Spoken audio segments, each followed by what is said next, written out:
Heavenly Places, a devotional by Ellen G. White. The Faith That Avails, April 11th. And Jesus said, Somebody hath touched me, for I perceive that virtue is gone out of me. Luke 8, verse 46.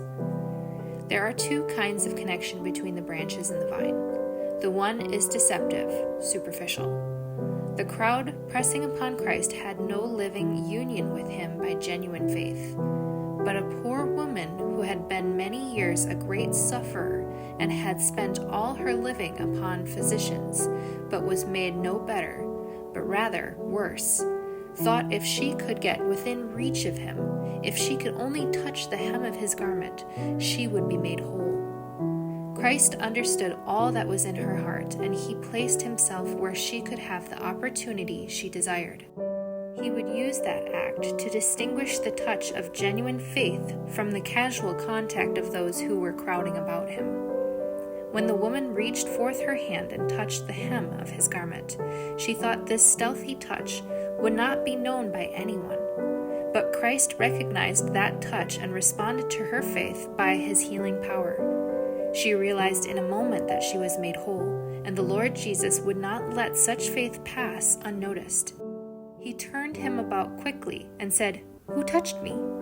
All the disciples were pressing close around him, and Peter said, The multitude throng thee and press thee, and sayest thou, Who touched me? And Jesus said, Somebody hath touched me, for I perceive that the virtue is gone out of me. Luke 8, verses 45 and 46. When the woman saw that she was not hid, she came trembling and cast herself at his feet, telling the whole story.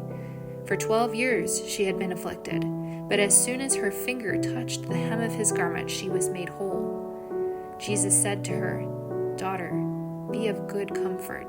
Thy faith had made thee whole. Go in peace. Verse 48.